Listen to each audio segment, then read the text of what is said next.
Hello साथियों, नमस्कार। कैसे हैं आप सभी? स्वागत है आप सभी का आपके अपने चैनल एसएससी विद्यालय में। आशा करते हैं आप सभी लोग अपने घर में होंगे, सुरक्षित होंगे, स्वस्थ होंगे। साथियों, अभी हम लोग करने जा रहे हैं plinth to paramount book by Neetu Singh का वर्ब एडवांस वाला टॉपिक। साथियों, ये आपका पार्ट नंबर 2। पिछले पार्ट में हमने जेरंड, इन्फिनिटिव और पार्टिसिपल को देखा था। आज हम लोग देखने वाले हैं कॉजिटिव वर्ब। शुरुआत करेंगे कॉजिटिव वर्ब। सबसे पहले जानते हैं साथियों कॉजिटिव वर्ब क्या होता है। ठीक है, सबसे पहले मैं एक एग्जांपल आपके सामने लिख रहा हूं, ध्यान से समझिएगा। एक एग्जांपल है कि ही टीचेज मी, है ना। ये आपका किस फॉर्म में? ये आपका एक्टिव वॉइस में है ना, एक्टिव वॉइस में। क्लियर, कोई दिक्कत नहीं। अगर मैं आपसे पूछूं कि इसका पैसिव वॉइस आप बताएं तो क्या बताएंगे आप? ही टीचेज मी, है ना। तो मी का क्या बनेगा? आई। आई के साथ एम, आई एम। टीचेज का क्या बन जाएगा? Taught, V3। I am taught by, he का क्या बनेगा साथियों? हिम, है ना। ये बन गया आपका पैसिव वॉइस। ध्यान से समझिएगा, बस ये एग्जांपल में आपका पूरा ये टॉपिक छिपा हुआ है। ठीक है, पॉजिटिव वर्ब जो टॉपिक है पूरा बस इस एग्जांपल में छुपा हुआ है। अगर आपने इस एग्जांपल को समझ लिया, ये टॉपिक आपका क्लियर हो जाएगा। क्या लिखा हुआ था? ही टीचेज मी, उसका हमने क्या बनाया? Passive voice. I am taught by him. ध्यान से समझिएगा, यहां पर समझने वाली बात यह है साथियों कि जब पहला एग्जाम्पल हमने लिखा था ही टीचेज मी, तो यहां पर जो वर्ब है टीचेज, ये ही के द्वारा ही हो रहा था, यानी सब्जेक्ट के द्वारा ही क्या हो रहा था? काम हो रहा था, कार्य हो रहा था। लेकिन जैसे ही हमने पैसिव बनाया तो देखिए सब्जेक्ट द्वारा काम नहीं हो रहा है, यानी ये जो टाउट काम है, कार्य है, ये आई के द्वारा नहीं हो रहा है, बल्कि ये ऑब्जेक्ट यानी हिम के द्वारा हो रहा है ना। हिम के द्वारा पढ़ाया जा रहा है। आई एम टाउट बाई हिम, उसके द्वारा पढ़ाया जा रहा है ना। तो ध्यान से समझिएगा कि जब भी सब्जेक्ट द्वारा उसके बाद जो वर्ब का यूज हो उसके द्वारा ना हो, यानी हमें ऑब्जेक्ट के द्वारा, हमें ऑब्जेक्ट यानी ऐसा कह सकते हैं कि यस टू सब्जेक्ट टू, ये आपका यस वन अगर इसको मानते हैं तो अगर यस टू द्वारा हमें कार्य करवाना हो और पैसिव वॉइस का यूज ना करना पड़े, दो चीज समझिएगा। अगर हमें यस टू यानी ऑब्जेक्ट के द्वारा काम करवाना पड़े और पैसिव वॉइस का उपयोग नहीं करना पड़े, तब जिस चीज का उपयोग करते हैं वो आपका पॉजिटिव वर्ब। क्लियर? अब समझिए एग्जांपल के थ्रू। मैं इसको इरेज कर रहा हूं, यहां तक समझ में आया होगा साथियों। सबसे पहले बात करते हैं पॉजिटिव वर्ब में तीन चीजों का यूज करते हैं हम लोग जनरली। कौन कौन है? सबसे पहला है हैव, सबसे पहला हैव, ठीक है। दूसरा है गेट और तीसरा है मेक। ठीक है, तीनों का प्रयोग हम लोग पॉजिटिव वर्ब के रूप में करते हैं। अब फिर से एग्जांपल समझिए, यहां पर क्या लिखा हुआ? He helps the poor. यहां पर जो सब्जेक्ट है साथियों ही, इसी के द्वारा हेल्प किया जा रहा है, ही के द्वारा हेल्प किया जा रहा है। ये जो ही लिखा हुआ है इसी के द्वारा क्या किया जा रहा है? हेल्प किया जा रहा है। कोई दिक्कत नहीं। तो यहां सब्जेक्ट के तुरंत बाद वर्ब। अभी मैंने एक एग्जांपल बताया, लेकिन अगर हमें कुछ ऐसा बनाना होता, अगर हमें कुछ ऐसा सेंटेंस बनाना होता जिसके द्वारा कि ये जो काम है, ये जो कार्य हेल्प वाला, वो सब्जेक्ट ना करके ऑब्जेक्ट अगर करता, तब यहां पर हम लोग पॉजिटिव वर्ब का यूज करते। जैसे देखिए एग्जांपल नंबर फर्स्ट, ही गॉट काउट। अब देखिए यहां पर जो काउट यानी क्या? पकड़ना, पकड़ने वाला काम, ये जो सब्जेक्ट है ही, इसके द्वारा नहीं हुआ। ठीक है, ही गॉट काउट, इसने नहीं पकड़ा बल्कि इसी को पकड़ा गया। ही गॉट काउट, क्या इसका मतलब क्या होता है? वह पकड़ा गया, है ना। He got caught. क्लियर? अगला देखिए, the environment get polluted due to our ignorance. अब देखिए ये जो पर्यावरण है, इन्वायरमेंट है, ये खुद को पॉल्यूट नहीं कर रहा है, बल्कि ये देखिए ये जो लिखा हुआ है पर्यावरण, इन्वायरमेंट, ये खुद को पॉल्यूट नहीं कर रहा है। यानी ये जो वर्ब का यूज किया हम लोग, हमने यहां पर जो भी वर्ब का यूज किया, ये इसके द्वारा नहीं हो रहा है, बल्कि ये हमारे इग्नोरेंस के कारण पॉल्यूट हो रहा है। क्या पॉल्यूट हो रहा है? तो ये इन्वायरमेंट पॉल्यूट हो रहा है। ठीक है, तो वही बात यहां पर लिखा हुआ है कि जब सब्जेक्ट ही वर्ब को एक्सपीरियंस करे, यानी क्रिया का जो फल है वो, जो मतलब इसका जो सब्जेक्ट है इस पर ना पढ़ के, जो मतलब जो इसका डूअर है यानी जो करता है, कर रहा है।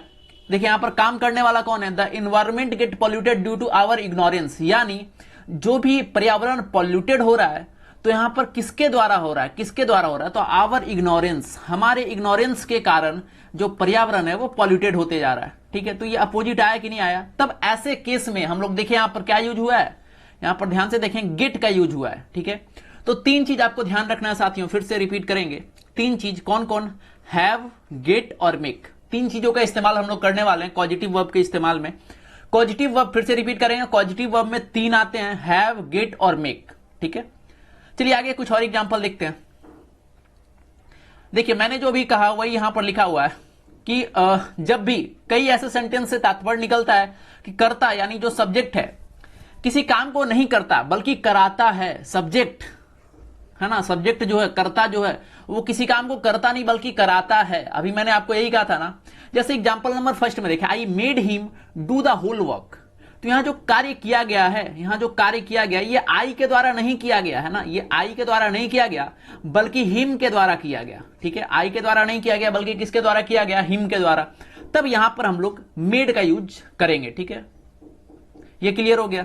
अगला देखिए, तीन चीज फिर से रिकॉल कराते हैं। कौन कौन था आपका, एक था मेक, दूसरा क्या था, दूसरा था हैव, तीसरा था गेट, है ना, मेक, हैव, गेट। तीनों का यूज हम लोग टेंस के अकॉर्डिंग, जिस सेंटेंस में अपने मतलब वो जो सेंटेंस है, तो उस सेंटेंस के अकॉर्डिंग, जो भी टेंस में, उस टेंस के अकॉर्डिंग ये तीनों का यूज हम लोग करते हैं। ठीक है, तो पॉजिटिव वर्ब में बस ये तीन ही है, मेक, हैव, गेट, और बस ये तीनों से ही सवाल पूछे जाते हैं। क्लियर। चलिए कुछ और एग्जांपल देखते हैं साथियों, और आपका क्लियर हो जाएगा डाउट।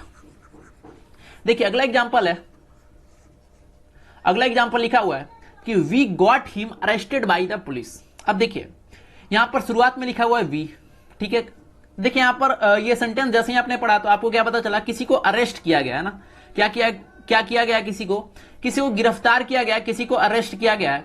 लेकिन यहां जो सब्जेक्ट है वी, इसके द्वारा ये काम नहीं हुआ, अरेस्ट करने का काम वी के द्वारा नहीं हुआ, है ना, किसके द्वारा हुआ, तो ये पुलिस के द्वारा हुआ। ठीक है, ये किसके द्वारा हुआ साथियों, ये आपका पुलिस के द्वारा हुआ। तो इसी को हम लोग नाम देते हैं यस1। देखिए ध्यान से समझिएगा, यस1 मतलब क्या हुआ, कार्य करने वाला, और यस2 मतलब क्या हो गया, कार्य कराने वाला। दो चीज आपको ध्यान रखना है, यस1 मतलब क्या हो गया, कार्य करने वाला। ये जो सेंटेंस नंबर 2 था, यहां पर कार्य करने वाला कौन था, कार्य करने वाला पुलिस था, है ना, पुलिस के द्वारा गिरफ्तार हुआ, पुलिस ने गिरफ्तार किया। तो कार्य कौन किया, पुलिस ने किया, तो इसको हम लोग बोलेंगे यस1। यानी ये जो है कार्य करा रहा है, सॉरी कार्य कर रहा है, और वी यानी हम लोग क्या कर रहे हैं, कार्य को करा रहे हैं, किसी भी वर्क को हम लोग क्या कर रहे हैं, करा रहे हैं, ना कि कर रहे हैं। क्लियर। अगला एग्जांपल देखिए, अगला एग्जांपल लिखा हुआ है साथियों, एग्जांपल नंबर 3 कि हैव द बॉक्स ओपेंड। ये तो सिंपल एकदम है ना, इसमें ज्यादा उलझाया नहीं आपको, बस ये यूजेज यहां पर दिखाया गया था। अगला देखिए 4th नंबर देखिए example, we have to make the system work, we have to make the system work. फिर से यहां देखिए, यहां पर जो भी कार्य हो रहा है, ठीक है, जो भी काम हो रहा है, जो भी सिस्टम का संचालन हो रहा है, ये संचालन कौन कर रहा है, ये सिस्टम कर रहा है, ना कि हम लोग कर रहे हैं ना। यहां जो सिस्टम का संचालन हो रहा है ये कौन कर रहा है, सिस्टम के द्वारा ही हो रहा है। ठीक है, द सिस्टम वर्क। क्लियर। तो ये आपका सिस्टम क्या हो जाएगा, ये आपका यस1 हो जाएगा, यानी यही कार्य करने वाला हो गया। और ये जो वी है साथियों, ये क्या हो जाएगा, आपका यस2 हो जाएगा, यानी वी कार्य कराने वाला, हम लोग कर नहीं रहे हैं बल्कि करा रहे हैं। ठीक है,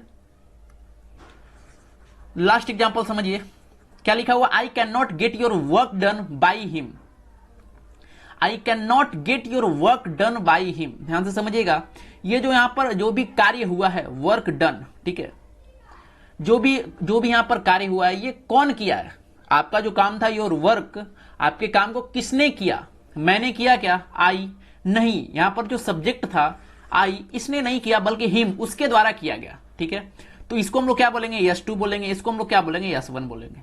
अब देखिए यस1 यस2 अभी तक मैं आपको इसलिए बता रहा था कि अब यहां पर एक और चीज आपको जानना है, एक और रूल जानना है। क्या जानना है, अभी तक आपको यह पहचानने आ गया होगा कि यस1 कौन है, यस2 कौन है, यस1 किसको कहेंगे, यस2 किसको कहेंगे। ठीक है, फिर से रिकॉल, यस1 किसको कहेंगे, कार्य करने वाला। ठीक है, कार्य जो कार्य को कर रहा है उसको हम लोग क्या बोलेंगे, यस1 सब्जेक्ट 1। यस2 किसको बोलेंगे, सब्जेक्ट 2 कार्य कराने वाला। ठीक है, अब इंपॉर्टेंट रूल है, इसको ध्यान रखिएगा,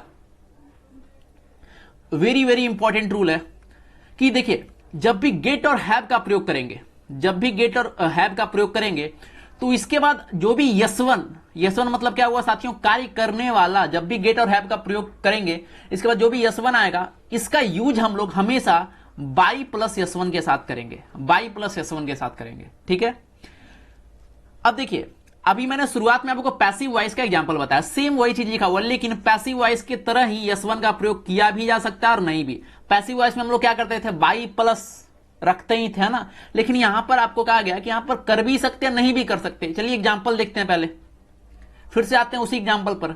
अब देखिए अभी क्या कहा गया था, कौन कौन था आपका, गेट और हैव, है ना, गेट और हैव। अब देखिए यहां पर हैव, सबसे पहले एग्जांपल देखिए, ये हैव द बॉक्स ओपेंड। यहां पर जो आपका यस1, अगर मैं आपसे पूछूं बताइए यस1 कौन है, तो यहां पर बाई प्लस S1 का प्रयोग हुआ है क्या? नहीं हुआ है ना, बाई प्लस S1 का प्रयोग यहां पर नहीं हुआ। तो वही यहां पर इसका रूल यही था कि ये जो है साथियों, यहां पर बाई प्लस S1 का प्रयोग हो भी सकता है और नहीं भी हो सकता है, ठीक है। अगला देखिए, ये तो हैव का एग्जाम्पल हो गया। अब इसमें देखिए गेट का एग्जाम्पल, ठीक है। गॉट यहां था, तो इसके बाद जो भी S1 आएगा, S1 का अगर यूज हम लोग करेंगे पुलिस, तो किसके साथ करेंगे? By plus S1। देखिए यहां पर क्या लिखा हुआ है? By the police. एग्जाम में कैसे आएगा आपका? एग्जाम में यहां पर सारा कुछ सेम लिखा रहेगा, बस यहां से बाई जो है हटा देगा। आपको लगेगा ये पैसिव में तो है नहीं, तो बाई होना नहीं चाहिए था, है ना, वी गॉट, तो ये डेड पुलिस, तो ये गलत हो जाएगा। यहां पर जब भी दो चीजें ध्यान रखिएगा कि जब भी अगर या तो बाई प्लस S1 दोनों को हटा दीजिए, ठीक है, या फिर अगर S1 का यूज यानी जो कर रहा है, जो काम करने वाला है, अगर आप उसका यूज कर रहे हैं तो आपको बाई को भी रखना पड़ेगा। इस एग्जांपल को देखिए आप, आई कैन नॉट गेट, फिर से आया गेट, है ना, फिर से आ गया गेट। तो गेट जैसे ही आया तो उसके बाद जो भी आपका S1 है, किसके साथ यूज करेंगे हम लोग? By, by plus S1, by him, है ना, डायरेक्टली हिम का प्रयोग यहां पर नहीं कर सकते। तो पहला रूल क्लियर हो गया होगा। पहला रूल क्या था आपका कि गेट और हैव के बाद S1 का प्रयोग हम लोग बाई प्लस S1 के फॉर्म में करते हैं, ठीक है। चलिए अगला रूल देखते हैं। अगला रूल क्या रहा है साथियों कि जब भी अगर मेक का यूज करेंगे, ठीक है, मेक का यूज, अभी यहां पर देखिए तीन चीजें, मेक, हैव, गेट। तो गेट और हैव के बारे में तो मैंने अभी बता दिया आपको, गेट और हैव के बारे में तो मैंने अभी बता दिया आपको। बचा क्या? तो बचा आपका मेक, है ना। तो जब भी मेक का प्रयोग करेंगे तो उसके बाद S1 का प्रयोग बहुत जरूरी होता है ना। वापस आते हैं एग्जाम्पल की ओर। एग्जाम्पल अभी मैंने क्या बताया, यहां पर ध्यान दीजिएगा। इस वाले एग्जाम्पल में, एग्जाम्पल नंबर 3 देखिएगा ध्यान से। मैंने अभी आपको क्या बताया साथियों कि यहां पर हम लोग इसके बाद जैसे ही हैव का प्रयोग हुआ तो उसके बाद बाई प्लस S1 का प्रयोग कर भी सकते हैं और नहीं भी कर सकते, क्लियर। लेकिन अगर कहीं भी अगर मेक आ गया, कहीं भी अगर मेक आ गया तो इसके बाद हमें S1 का प्रयोग करना ही करना है, यहां पर अब्सेंट नहीं कर सकते, ठीक है। देखिए यहां भी S1 है और यहां भी S1 है, ठीक है। यहां पर कोई बाई का प्रयोग नहीं होगा, क्लियर। तो ये दोनों रूल समझ में आ गया, गेट हैव वाला और मेक वाला। अगला ये भी इंपॉर्टेंट है कि जब भी गेट हैव रहेगा, या तो गेट हो या तो हैव हो, ठीक है। जब भी गेट होगा या हैव होगा तो उसके बाद किसका प्रयोग करेंगे? उसके बाद वर्ब का थर्ड फॉर्म का यूज हम लोग करेंगे, ठीक है। और अगर कभी भी आपको मेक का कोई फॉर्म दिखे, ठीक है, तो इसके बाद हमेशा V1 का फॉर्म यूज करते हैं हम लोग, ठीक है। क्लियर यहां तक? वापस चलते हैं एग्जाम्पल की ओर। देखिए अभी मैंने क्या क्या बताया, याद है ना, कि जब भी मेक हो तो इसके साथ किसका यूज करते हैं? V1, ठीक है। गेट हो तो इसके साथ किसका यूज करते हैं? V3। अगला देखिए हैव हो तो इसके साथ किसका यूज करते हैं? V3। यहां पर क्या है? मेक, ठीक है, make, have to make, make ही यहां पर, तो इसके साथ क्या हो जाएगा? V1। यहां पर देखिए क्या है साथियों? गेट, इसके साथ क्या होगा? V3। तो बस ये जो रूल है, बस रूल को आपको ध्यान में रखना है। और इससे ये जो पॉजिटिव वर्ब है, इससे कोई भी ज्यादा चीज पूछे नहीं जाते, लेकिन जब भी पूछे जाते हैं तो मैक्सिमम टाइम्स बहुत सारे एस्पिरेंट इसको गलत करते हैं। तो आपको बिल्कुल भी गलत ये नहीं करना है, ठीक है। तो ये भी आपका क्लियर हो गया हो। साथ ही साथ ये भी देख लें, ये बात मैंने अभी आपको बताई थी कि जब भी गेट हैव या फिर मेक, जिसका भी हम लोग प्रयोग करेंगे, जिस भी चीज का प्रयोग करेंगे, तो जो भी सेंटेंस में हम यूज कर रहे हैं उस सेंटेंस के टेंस के अकॉर्डिंग हम लोग यूज करेंगे। मतलब वो जो सेंटेंस जिस टेंस में है उसी के अकॉर्डिंग। यानी देखिए यहां पर मेक का कौन सा फॉर्म यूज हुआ है? मिड, है ना। यहां पर गेट का गॉट, ठीक है। तो आपका जो सेंटेंस जिस भी फॉर्म में होगा, जिस भी टेंस में होगा, उसी टेंस में हम लोग मेक, गेट और हैव का यूज करेंगे। क्लियर यहां तक? तो ये आपका पॉजिटिव वर्ब खत्म हो गया, ठीक है। अब देखते हैं साथियों, ये जो वर्ब है इसका प्रयोग हम लोग कितने पैटर्न में कर सकते हैं। ये बहुत ही इंपॉर्टेंट चीज यहां से शुरू हो रहा है। अभी हम लोग पूरा सेंटेंस फॉर्मेशन समझने वाले हैं, मतलब कितने तरह के सेंटेंस बन सकते हैं ना, कितने तरह के हम लोग कॉम्बिनेशन बना सकते हैं। तो वर्ब का कितने पैटर्न, वर्ब के कितने पैटर्न हो सकते हैं, उन सारे पैटर्न को देखने वाले हैं। तो सबसे पहले बात करेंगे पैटर्न नंबर 1, एकदम बेसिक है ना। कौन सा है? सब्जेक्ट प्लस वर्ब, एकदम सबसे बच्चा वाला। इंग्लिश की शुरुआत ही यहां से होती है, सब्जेक्ट प्लस वर्ब। एग्जांपल देखिए, बर्ड्स फ्लाई, बर्ड्स क्या हो गया साथियों? सब्जेक्ट हो गया, फ्लाई वर्ब, ठीक है।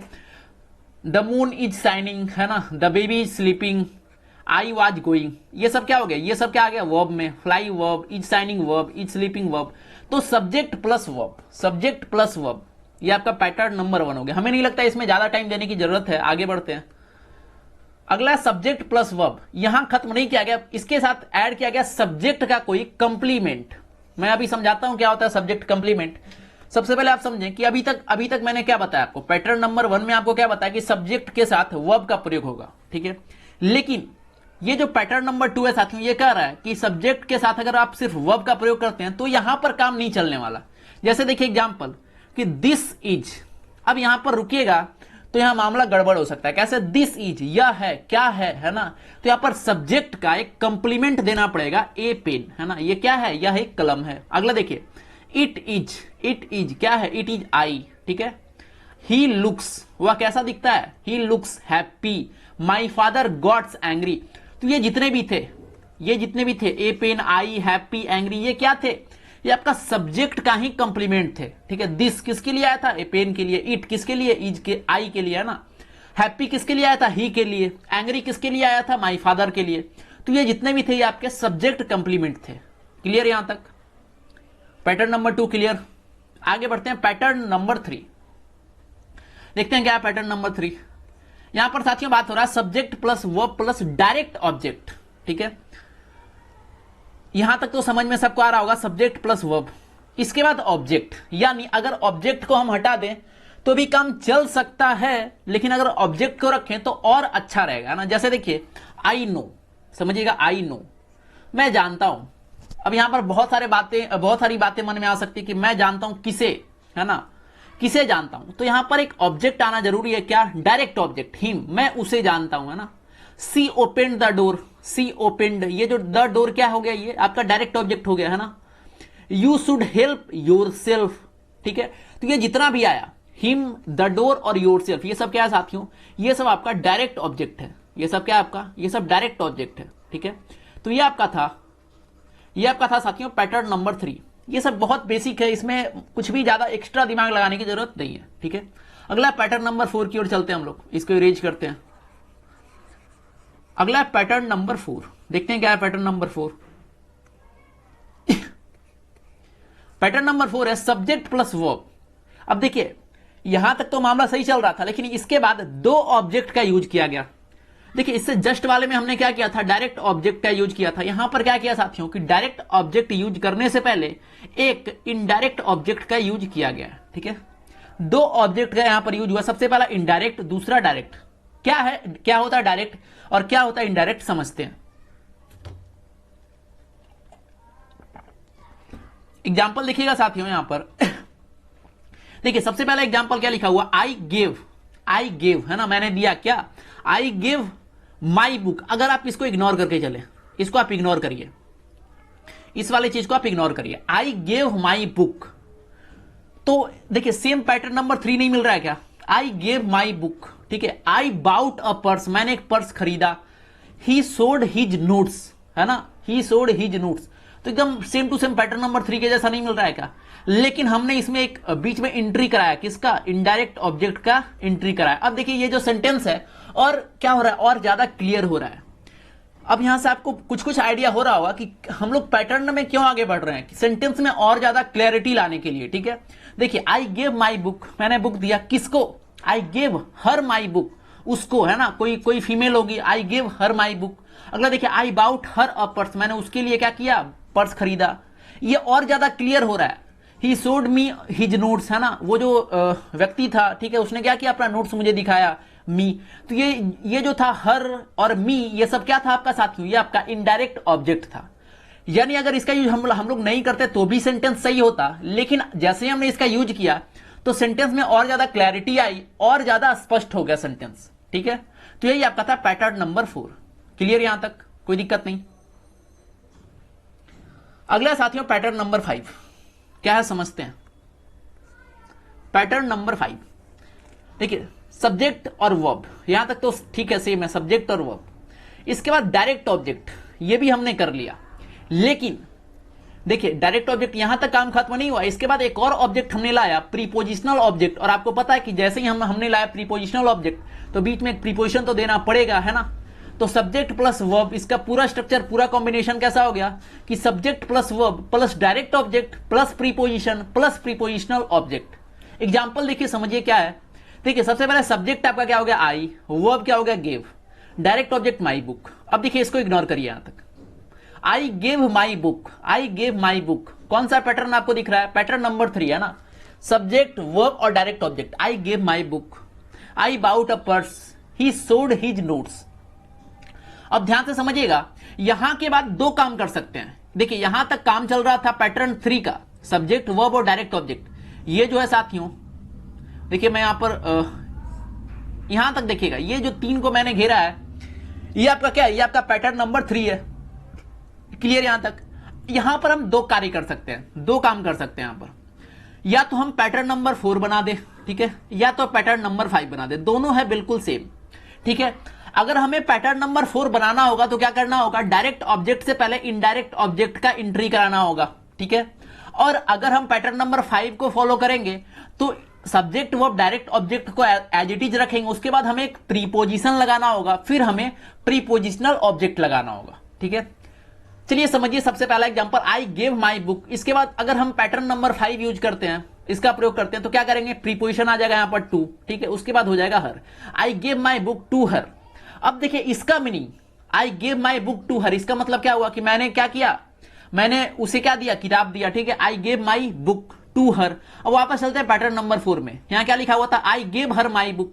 दोनों का तो मतलब सेम जा रहा था, तो यहां से हमें क्या पता चला कि देखिए दोनों पैटर्न नंबर 4 5 दोनों है सेम, ठीक है। पैटर्न नंबर 4 और 5 दोनों सेम है, दोनों का ऐसा कह सकते हैं, दोनों का कॉम्बिनेशन अलग अलग है, दोनों का यूजेज अलग अलग है। एक जगह हमने क्या किया कि बीच में इनडायरेक्ट ऑब्जेक्ट को क्या किया था, एंट्री करा दिया था। दूसरा जगह हमने क्या किया कि प्रीपोजिशन यूज किया, उसके बाद एक प्रीपोजिशनल ऑब्जेक्ट का यूज कर दिया, ठीक है। यानी ये जो प्रीपोजिशन के लिए जो ऑब्जेक्ट आया है उसका यूज हमने कर दिया, ठीक है। तो आई होप आपको पैटर्न नंबर 4 5 में कोई भी दिक्कत नहीं होगी, कोई भी कंफ्यूजन नहीं होगी, ठीक है। क्लियर यहां तक? चलिए बाकी बचे हुए एग्जाम्पल भी देख लेते हैं। क्या है अगला एग्जाम्पल? अगला एग्जाम्पल है साथियों, example number 2, I bought a purse for her. I bought a purse for her, मैंने उसके लिए क्या, कोई फीमेल होगी उसके लिए क्या किया, एक पर्स खरीदा, ठीक है। पैटर्न नंबर 4 भी तो यही कर रहा था ना, I bought her a purse, I bought her a purse, ठीक है। तीसरा में क्या था, ही सोड मी हिज नोट्स, ठीक है, ही सोड मी हिज नोट्स। अब देखिए बिल्कुल सेम नहीं है, he sold his notes to me and my friend, ठीक है। यानी वो जो व्यक्ति था उसने क्या किया, अपने नोट्स को मुझे और मेरे दोस्तों को क्या किया, दिखाया, है ना। तो दोनों बिल्कुल सेम है, ठीक है। आगे बढ़ते हैं, पैटर्न नंबर 6। अगला क्या है साथियों, पैटर्न नंबर 6 क्या है देखते हैं। देखिए सबसे पहले लिखा हुआ सब्जेक्ट, इसके बाद वर्ब। ये तो आपका चला गया पैटर्न नंबर 1, सब्जेक्ट और वर्ब। इसके बाद क्या यूज कर सकते हैं हम लोग, तो देखिए यहां पर हम लोग एज अ ऑब्जेक्ट नाउन या प्रोनाउन, ठीक है, एज अ ऑब्जेक्ट हम लोग नाउन या प्रोनाउन किसी को भी रखे, ठीक है, कोई दिक्कत नहीं है यहां पर। और उसके साथ हम लोग यहां पर एक एक्स्ट्रा चीज कर रहे हैं, उसके साथ हमें एक एडजेक्टिव रखना पड़ेगा, ठीक है। तो ये बनेगा आपका पैटर्न नंबर 6। एग्जाम्पल के थ्रू और क्लियर करते हैं कि ही पुश्ड द डोर ओपन। देखिए वो जो कोई व्यक्ति था उसने क्या किया, जो दरवाजा था उसको क्या किया, पुश किया, है ना, धक्का दिया, किस लिए, खोलने के लिए, ठीक है। तो यहां पर हमने सब्जेक्ट का यूज किया, वर्ब का यूज किया, इसके बाद क्या किया, एक डायरेक्ट ऑब्जेक्ट लाया, द डोर, ठीक है। क्या किया यहां पर, एक डायरेक्ट ऑब्जेक्ट लाया, इसके बाद आपका आ गया लास्ट में एडजेक्टिव, ओपन, ठीक है। क्लियर?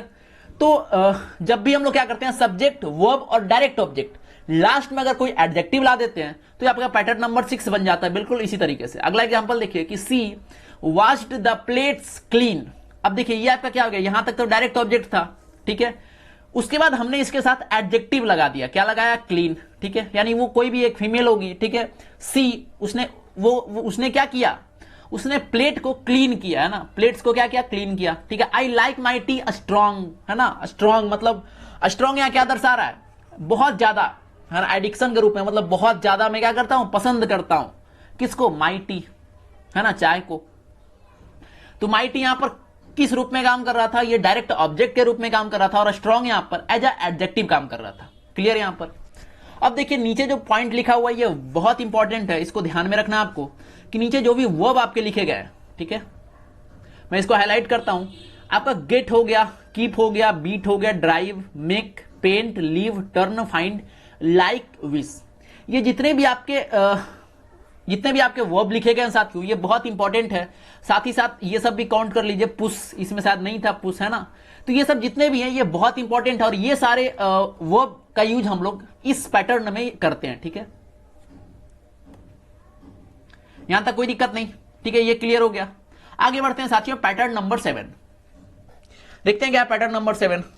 पैटर्न नंबर आपका 7 है subject plus verb plus preposition plus prepositional object. अब देखिए वापस ये जो पैटर्न है ये किसी और पैटर्न का याद दिला रहा है। वापस चलते हैं कहां, देखिए ध्यान से देखिएगा इस वाले आप अरेंजमेंट को देखिएगा। यहां पर बीच में क्या आया था साथियों, subject plus verb plus direct object आ गया था ना। यहां पर क्या आया था, डायरेक्ट ऑब्जेक्ट। अगर हम इसको रिमूव कर दें, ठीक है, अगर हम इसको यहां से हटा दें, देखिए यही नहीं बन गया, subject plus verb plus prepositional object, prepositional object है ना। यहां पर हमने क्या किया कि जो डायरेक्ट ऑब्जेक्ट बीच में यहां पर इंटर कर रहा था इसको हमने उड़ा दिया, इसको हमने हटा दिया, तो यह एक अलग पैटर्न बन गया। ठीक है, ये आपका एक अलग कॉम्बिनेशन बन गया। ये समझ में आया आपको? ठीक है, चलिए इससे जुड़ा जो आपका एग्जांपल दिया हुआ है उसको समझते हैं, देखते हैं। सबसे पहला एग्जांपल है कि दिस कार बिलोंग्स। अब देखिए दिस कार यहां तो एज अ सब्जेक्ट यूज हो रहा है, दिस कार। बिलोंग्स आपका क्या हो गया, वर्ब हो गया। अब यहां पर एक प्रीपोजिशनल ऑब्जेक्ट आया, प्रीपोजिशनल ऑब्जेक्ट क्या आया आपका, मी। दिस कार बिलोंग्स मी। तो जैसे ही आपका प्रीपोजिशनल ऑब्जेक्ट कोई आता है तो उसके लिए क्या आपको एक प्रीपोजिशन देना पड़ेगा, तो क्या, बिलोंग्स टू मी, है ना, बिलोंग्स टू मी। क्लियर। अगला देखिए she met, subject plus verb. इसके बाद एक प्रीपोजिशन आया विद एन एक्सीडेंट। ठीक है, ही सक्सीडेड इन हिज अटेम्प्ट, यानी वो जो कोई व्यक्ति था उसने वो क्या हुआ, अपने अटेम्प्ट में सफल हो गया। ठीक है, ये क्लियर। तो pattern number 5, pattern number 7, pattern number 5 और 7 बिल्कुल सेम था। फिर से समझिएगा, 5 और 7 बिल्कुल सेम था। 5 में क्या था, एक बीच में, 5 में देखिए वापस चलते हैं, एक बीच में क्या था, डायरेक्ट ऑब्जेक्ट था। अगर हम यहां से इसे हटा देते हैं तो ये आपका बन जाएगा पैटर्न नंबर 7। और अगर हम यहां पर बीच में एक और डायरेक्ट ऑब्जेक्ट का एंट्री करा देते हैं तो ये आपका क्या बन जाएगा, पैटर्न नंबर 5। क्लियर। तो आप कुछ आइडिया आपको हो रहा होगा कि ये जितना भी पैटर्न लिखा हुआ है आपको एक तरह से समझाने का प्रयास किया जा रहा है कि सेंटेंस अरेंजमेंट कितने तरीके से हम लोग कर सकते हैं, यानी आपके एग्जाम के दृष्टिकोण से कौन कौन से सेंटेंस फॉर्मेशन इंपॉर्टेंट है। ठीक है, चलिए आगे बढ़ते हैं साथियों। अगला आपका पैटर्न नंबर 8 क्या है, देखते हैं। देखिए पैटर्न नंबर 8 कह रहा है कि सबसे पहले सब्जेक्ट का आप यूज करें, उसके बाद वर्ब का यूज करें। यहां तक तो ठीक था, बात सही चल रहा था। इसके बाद बोला है कि एज अ ऑब्जेक्ट आपको, ठीक है, एज अ ऑब्जेक्ट आपको टू इन्फिनिटिव का यूज करना पड़ेगा यहां पर, है ना। एज ऑब्जेक्ट यहां पर क्या यूज करना पड़ेगा, यहां पर एज ऑब्जेक्ट टू इन्फिनिटिव का यूज करना पड़ेगा। इन्फिनिटिव मतलब होता क्या है, इन्फिनिटिव मतलब होता ही तो है 2 + V1, है ना। इन्फिनिटिव का मतलब मैंने जब आपको इससे पहले बताया, क्या बताया इन्फिनिटिव का मतलब, 2 + V1, है ना, 2 + V1। और अगर जब इन्फिनिटिव की बात आ ही गई है तो अगर मैं आपसे पूछूं कि बेयर इन्फिनिटिव किसे कहते हैं, अगर मैं आपसे पूछूं कि बताएं आप बेयर इन्फिनिटिव किसे कहते हैं, तो साथियों बेयर इन्फिनिटिव कहते हैं उसे कि वैसा V1 जिसके साथ 2 का प्रयोग हम लोग नहीं करते हैं, तो ये वाले V1 को हम लोग क्या कहते हैं, बेयर इन्फिनिटिव। इसको ध्यान में रखना है क्योंकि यहां से बहुत सारे सवाल आपके पूछे गए। ठीक है, तो ये फॉर्मेशन से जुड़े हुए जितने भी एग्जांपल है उसको देखते हैं। सबसे पहला example number 1, she wants to sleep. She wants to sleep. देखिए सी क्या हो गया आपका सब्जेक्ट, वांट्स हो गया वर्ब। अगर हम चाहते तो यहां तक मामला खत्म कर सकते थे, है ना। पैटर्न नंबर 1 में जाइए, सब्जेक्ट प्लस वर्ब, सी वांट्स, वह चाहती है। लेकिन जैसे ही हमने यहां पर वर्ब के लिए एक ऑब्जेक्ट जोड़ा, क्या वो क्या चाहती है ना, वो जो कोई भी है वो क्या चाहती है, तो वो यहां से आंसर मिला कि वो सोना चाहती है, to sleep. As a infinitive हमने यूज किया। ठीक है, अगला देखिए, ही फॉरगॉट, क्या लिखा हुआ है, he forgot to take his medicine. अब अगर हम चाहते तो यहां तक कहानी खत्म कर सकते थे, ही फॉरगॉट। ठीक है, क्या किया, वो कोई भी व्यक्ति था, क्या हुआ, वो भूल गया, क्या, दवा लेने के लिए ना, जो भी उसका दवा होगा, तो दवा को खाने के लिए, दवा को लेने के लिए वो भूल गया, टू टेक हिज मेडिसिन। तो अगर हम इसका यूज नहीं भी करते तो बात बन जाता, लेकिन जैसे ही हमने इसका यूज किया ये चला आया किसमें, पैटर्न नंबर 8 में। अगर हम इसका यूज नहीं करते तो ये सबसे पहले वाले में चला जाता, सब्जेक्ट प्लस वर्ब में। चलिए अगला एग्जांपल देखिए, एग्जांपल नंबर 3 क्या लिखा हुआ, I hoped to pass the exam. क्या लिखा हुआ है साथियों, I hoped to pass the exam. यहां पर देखिए अगर हम यहां तक इसको ब्रेक लगा दें, आई होप्ड, तो ये आपका किस में चला जाएगा, पैटर्न नंबर 1 में, सब्जेक्ट प्लस आपका क्या हो जाएगा, वर्ब। क्लियर। लेकिन किस लिए, ठीक है, आप आशा किस लिए कर रहे थे, तो ये पास द एग्जाम, यानी एग्जाम को पास करने के लिए। ये आपका क्या आ गया, टू पास। टू पास किसके लिए आया साथियों, ये टू पास होप के लिए आया। ठीक है, किस लिए आप आशा कर रहे थे, तो एग्जाम में पास होने के लिए। ठीक है, अब यहां से जानिए आप इंपॉर्टेंट बात, यानी जो आपका ऐसे वर्ब जिससे अक्सर आपके एग्जाम में सवाल पूछे जाते हैं, यानी ऐसे वर्ब जो इस पैटर्न में जनरली सबसे ज्यादा बार यूज होते हैं। ठीक है, कौन कौन है देखते हैं। सबसे पहला लाइक, लव, प्रीफर, बिगिन, है ना, स्टार्ट, एग्री, ट्राई। सारे वर्ड को आपको याद रखना है, सारे वर्ब को ध्यान में रखना है। Attempt, choose, continue, intend, propose, desire, wish, want, hate, dislike, hope, expect, promise, fear, remember, forget, offer, learn. देखिए ये जितना भी है ये सिर्फ एक बार पढ़ने से तो नहीं होगा। ये बात आपके भी समझ में आ रही होगी कि अगर एक बार मैंने अभी तो पढ़ दिया, आपको बता दिया कि ये वेरी वेरी इंपॉर्टेंट है, लेकिन अगर आप भी अगर एक बार पढ़ के छोड़ देंगे तो होगा क्या, नहीं होने वाला।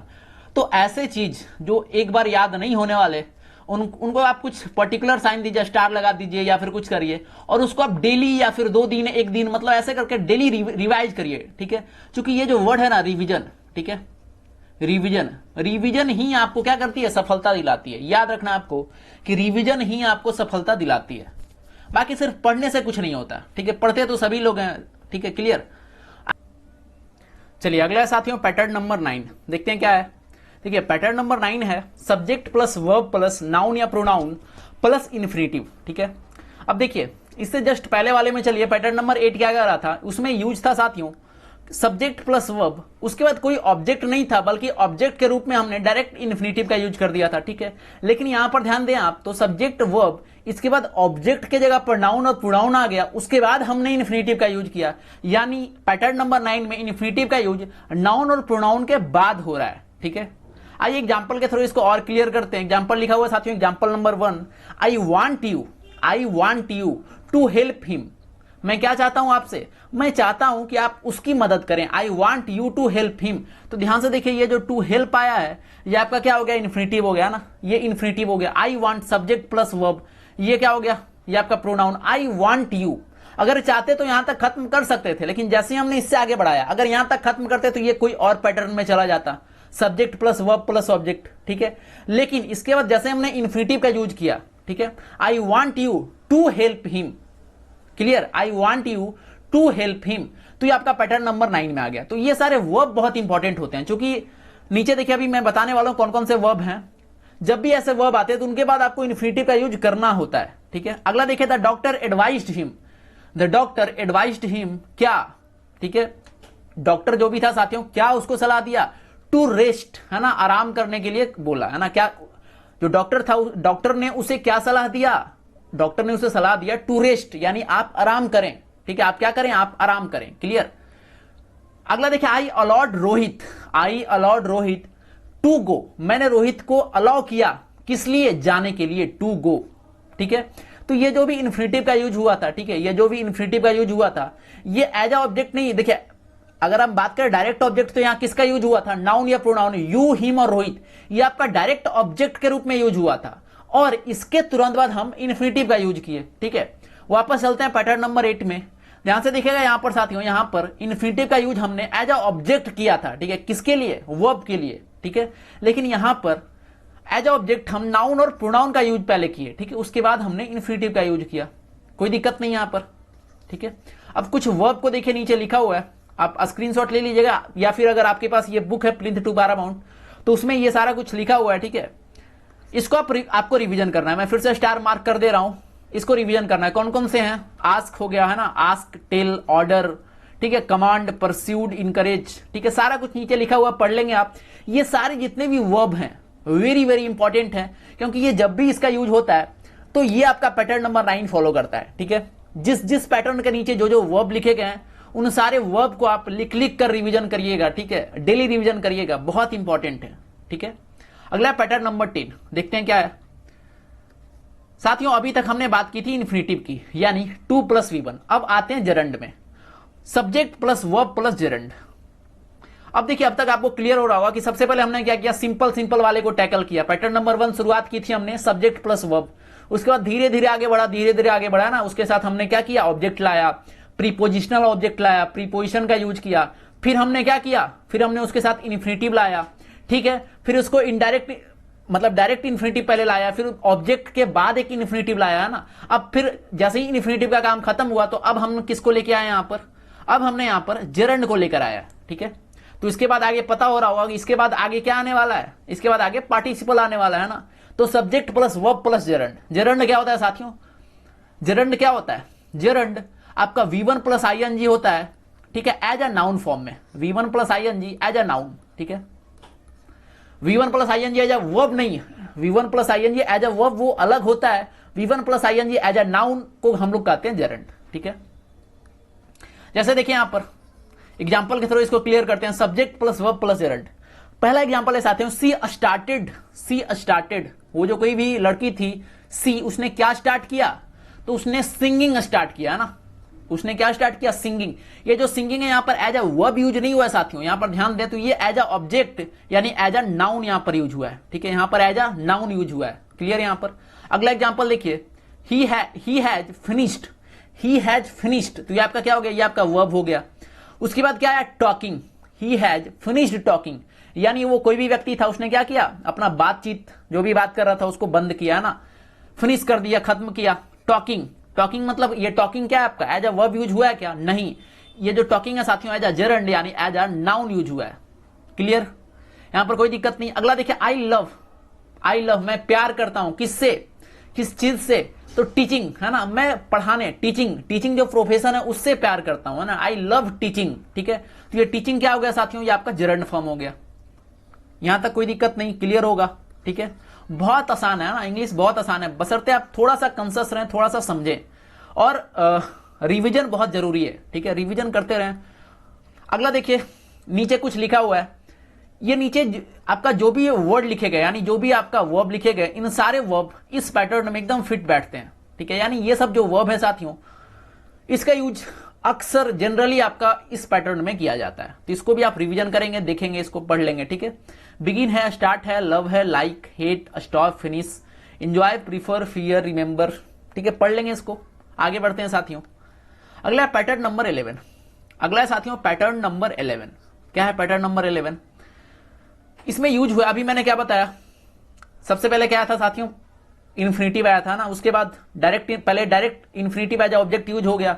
उसके बाद क्या आया था, वापस लेके चलते हैं, देखिए पहले डायरेक्ट इन्फिनिटिव यूज हो गया, ठीक है। यहां पर देखिए डायरेक्ट इन्फिनिटिव यूज हो गया। अगला देखिए उसके बाद पैटर्न नंबर 9 में क्या हुआ, इन्फिनिटिव जो है इसके बाद यूज हुआ। उसके बाद पैटर्न नंबर 10 में क्या हुआ, जेरंड आ गया। अब पैटर्न नंबर 11 में क्या आया साथियों, पार्टिसिपल। पार्टिसिपल में कौन सा पार्टिसिपल आया आपका, प्रेजेंट पार्टिसिपल, है ना। ये जो पार्टिसिपल है साथियों, ये किस रूप में आया आपका, प्रेजेंट पार्टिसिपल, क्लियर। चलिए देखते हैं इसका स्ट्रक्चर पूरा। Subject plus verb plus object यानी नाउन या प्रोनाउन एज ऑब्जेक्ट यहां पर काम करेगा। इसके बाद प्रेजेंट पार्टिसिपल, ठीक है। जैसे देखिए एग्जांपल नंबर फर्स्ट कि आई सॉ हिम, मैंने उसे देखा, क्या, क्रॉसिंग द ब्रिज, ब्रिज पार करते हुए, क्रॉसिंग। अब देखिए बहुत लोगों का डाउट ये रहता है, बहुत लोग कंफ्यूज इस बात से रहते हैं कि क्रॉसिंग फिर से यहां दिखा, तो ये भी तो आपका V1 प्लस ING है ना। सबसे जरूरी बात यह है साथियों, ये भी तो आपका V1 प्लस ING है। तो अक्सर लोग ये कंफ्यूज होते हैं कि ये जो V1 प्लस ING है ये आपका जेरंड है या पार्टिसिपल है, ठीक है। ये आपका जेरंड है या फिर प्रेजेंट पार्टिसिपल है। तो साथियों जब इससे जस्ट पहले अभी मैं जब आपको जेरंड और पार्टिसिपल बता रहा था, पढ़ा रहा था, तो वहां पर मैंने इसके बारे में बहुत ही बेहतरीन तरीके से डिस्कस किया था। क्या बताया था कि जब भी जेरंड का यूज होगा, जब भी कोई भी वर्ड को हमें पता लगाना हो कि ये जेरंड है या नहीं है, ठीक है, ध्यान से समझिएगा कि जब भी किसी भी वर्ड को जो आपका V1 प्लस ING फॉर्म में लिखा है, जब भी हमें पता लगाना हो कि वो एज अ जेरंड है या फिर एज अ प्रेजेंट पार्टिसिपल है, तो देखिए अगर वो, ध्यान से समझिएगा कि अगर उसके बाद कोई वर्ब हो, अगर उसके बाद कोई वर्ब हो या फिर वर्ब के बाद वो आया हो, अगर उसके बाद कोई वर्ब हो या वर्ब के बाद वो आया हो, यानी अगर वो एज अ नाउन यूज हो रहा हो तो आपका जेरंड हो जाएगा। और अगर वो, ठीक है, अगर वो एज अ एडजेक्टिव, ध्यान से देखें यहां पर, अगर वो एज अ एडजेक्टिव कह सकते हैं या फिर ये कह सकते हैं कि वो नाउन की तरह यूज नहीं हो, ठीक है। जैसे देखिए आई सॉ हिम, यहां पर ये आपका क्या हो गया, सब्जेक्ट, ये आपका वर्ब हो गया, ये आपका ऑब्जेक्ट, नाउन आपका ये हो गया। तो इसके तुरंत बाद फिर से नाउन तो आ नहीं सकता, है ना। नाउन के तुरंत बाद नाउन तो आ नहीं सकता, मतलब ये वाला क्रॉसिंग पक्का नाउन तो नहीं होगा, है ना। नाउन नहीं होगा तो आपका वर्ब भी नहीं होगा, वर्ब तो इधर हमने यूज कर लिया है, तो ये आपका क्या हो जाएगा, him crossing the bridge, crossing the bridge. Crossing क्या हो गया आपका, प्रेजेंट पार्टिसिपल, क्लियर। यहां पर आई होप ये अंतर आपको समझ में आया होगा, ठीक है, क्योंकि बहुत लोग इसमें कंफ्यूज होते हैं। अगला एग्जांपल लिखते हैं। अगला क्या लिखा हुआ है, अगला एग्जांपल लिखा है साथियों कि I heard I heard him shouting, मैंने क्या सुना, ठीक है, मैंने उसे चिल्लाते हुए सुना, साउटिंग। तो यहां जो साउटिंग है फिर से आपका प्रेजेंट पार्टिसिपल है, क्योंकि देखिए यहां पर अगर ये जो साउटिंग वर्ड है, ये जो साउटिंग वर्ड है, अगर हिम के जगह पर साउटिंग को लाते, तब ये क्या हो जाता साथियों, तब ये आपका जरंड हो जाता, क्योंकि एज अ ऑब्जेक्ट काम कर रहा था, एज अ नाउन काम कर रहा था यहां पर, ठीक है। लेकिन देखिए साउटिंग से पहले यहां पर कोई वर्ब नहीं है, बल्कि साउटिंग से पहले यहां पर एक प्रोनाउन है, वो क्या है साथियों, वो आपका हिम प्रोनाउन है। क्लियर? तो आई हर्ड हिम साउटिंग, तो ये आपका क्या हो गया, प्रेजेंट पार्टिसिपल। अगला देखिए, you kept me waiting. Clear? Waiting, फिर से देखना हो, वेटिंग क्या आपका, वेटिंग प्रेजेंट पार्टिसिपल है। कैसे पता चला? तो देखिए वेटिंग कोई वर्ब के बाद तो यूज हुआ नहीं है ना, वेटिंग कोई वर्ब के बाद यूज हुआ नहीं है। You kept me waiting as a noun भी यूज नहीं हुआ है, ठीक है।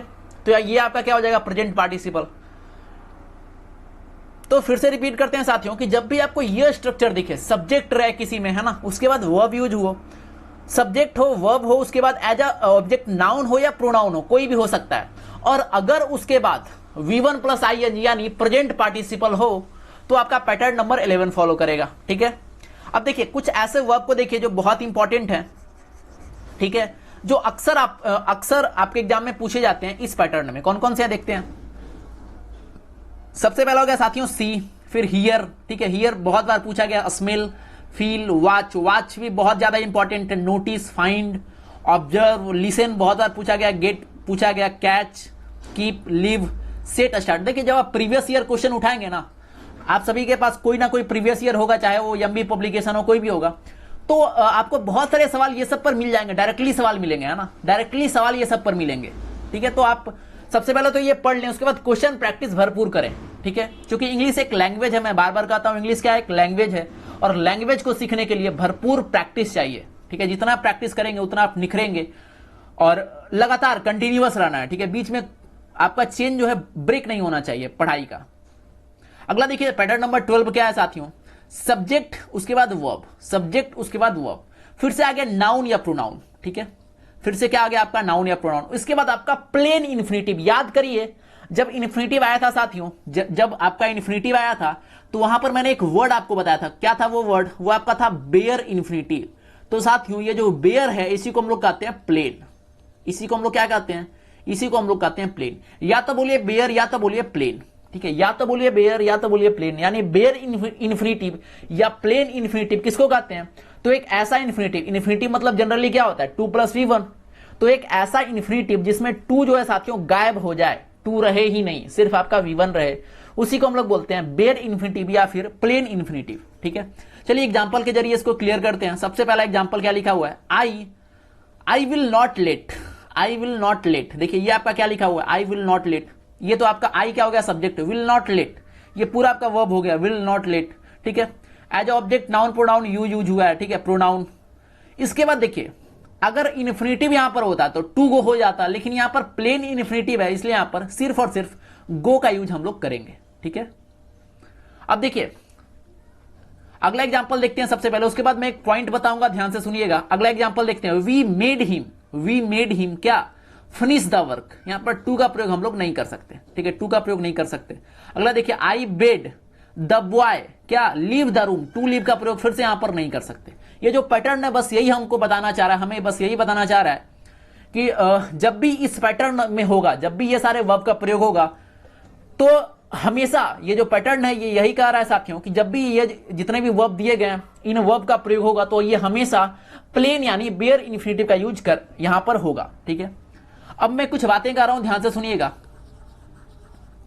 देखिए अभी जो लेटेस्ट में मेंस का एग्जाम हुआ है, ठीक है, आपका मेंस सीजीएल मेंस का जो एग्जाम हुआ है, अगर आपके पास पेपर होगा तो आप इंग्लिश का पेपर उठाएंगे, उसमें आपको ये इससे डायरेक्टली सवाल देखने को मिलेगा, और 2 से 3 सवाल इस बार पूछे गए हैं।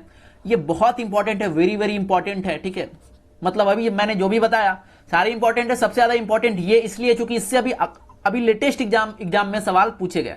क्या है, तो देखिए जब भी आपको ये सब वर्ड दिखे, कौन कौन वर्ड है पढ़ते हैं, जब भी आपको ये दिखे, ये वर्ब दिखे, सी या फिर watch, notice, observe, hear, listen, feel, make, let, help, beat, जब भी ये दिखे, ठीक है, और इसके बाद आपको इन्फिनिटिव का यूज करना हो, इन्फिनिटिव का यूज करना हो, जब भी ये दिखे इसके बाद आपको इन्फिनेटिव का यूज करना हो तो हमेशा हमेशा सिर्फ और सिर्फ प्लेन इन्फिनेटिव का यूज करेंगे। मैं भी जो बोला समझ में आया कि नहीं आपको, कि जब भी अगर ऐसा कंडीशन आए तो सिर्फ और सिर्फ प्लेन इन्फिनेटिव का ही प्रयोग करते हैं। तो ये समझ में आया कि नहीं आया साथियों? यहां तक कोई दिक्कत है क्या? ठीक है, ये समझ में आ गया कि जब भी सी हो, वॉच हो, नोटिस हो, ऑब्जर्व हो, हियर हो, लिसन हो, फील हो, मेक हो, लेट हो, हेल्प हो, बिड हो, कुछ भी हो, ठीक है, क्या यूज करना है हमें हमेशा प्लेन इन्फिनेटिव का यूज करना है। ठीक है साथियों, ये क्लियर? तो आज का जो पार्ट है साथियों हम लोग यहीं पर समाप्त करने वाले हैं। थोड़ा सा और बच गया, उसको मैं नेक्स्ट पार्ट में कंप्लीट करने वाला हूं। और आपका प्लीथ टू पैरामाउंट का जो भी पार्ट बचा हुआ है, सारे पार्ट को जल्द से जल्द मैं कंप्लीट कराने की कोशिश करूंगा। ठीक है, अपना ख्याल रखें, घर में रहें, सुरक्षित रहें। अभी थोड़ा सा समय खराब चल रहा है, आप पढ़ाई करते रहें और जो भी दिक्कत हो कमेंट में बताएं। ठीक है साथियों, और लगातार पढ़ते रहे, कंटिन्यूअस पढ़ते रहें। ठीक है, अभी बहुत बढ़िया वक्त मिला है आपको पढ़ाई करने के लिए। साथियों फिर मिलेंगे अगले पार्ट में, तब तक के लिए अपना ख्याल रखें। बहुत बहुत धन्यवाद आपका, थैंक यू, जय हिंद।